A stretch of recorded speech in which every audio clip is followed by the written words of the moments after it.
السلام عليكم. الجمال شيء نسبي ولكل واحد ذوقه، وكما يقول المثل: الأذواق لا تتناقش. فهناك دراسات علمية تقوم بوضع معايير مضبوطة للجمال حسب الجينات والطبيعة السائدة في كل منطقة.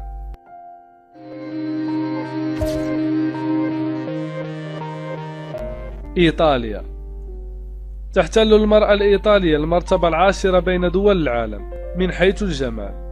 فالمرأة الإيطالية وكما تعلمون تجمع بين الجمال الشرقي والغربي لأوروبا.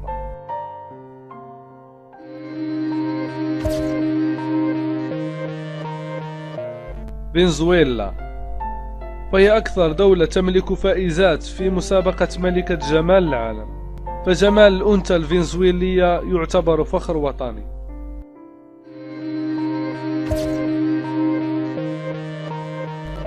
لبنان تحتل النساء اللبنانيات المرتبة الأولى عربيا والثامنة عالميا من حيث الجمال.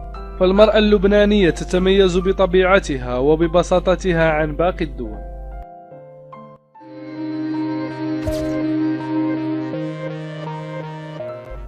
أوكرانيا تعرف المرأة الأوكرانية بمحافظتها على رشاقتها، وهي تملك سحرها الجذاب المستوحي من الطبيعة الأوكرانية.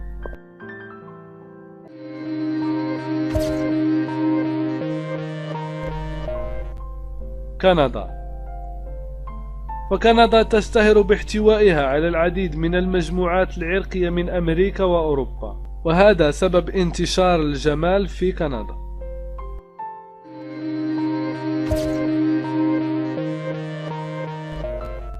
بريطانيا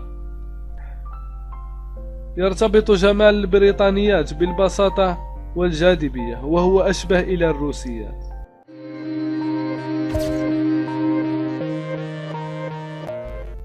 السويد نساء السويد يحملن صورة المرأة النمطية الجميلة والمتميزة وكذلك المتواضعة.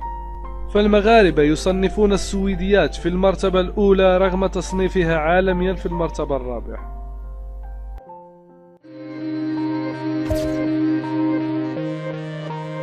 سلوفاكيا أكثر الدول من حيث عدد النساء زرقاوات العينين، فالمرأة السلوفاكية جميلة ولا تحتاج إلى التعديل.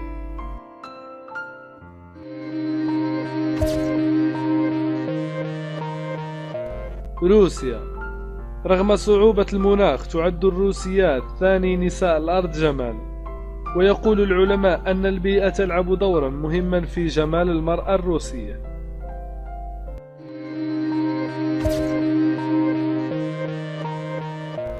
البرازيل أكثر عارضات الأزياء في العالم هن من البرازيل، لأن البرازيل تعد من أكثر شعوب العالم المختلطة عرقيا، بالإضافة إلى مناخها المتميز.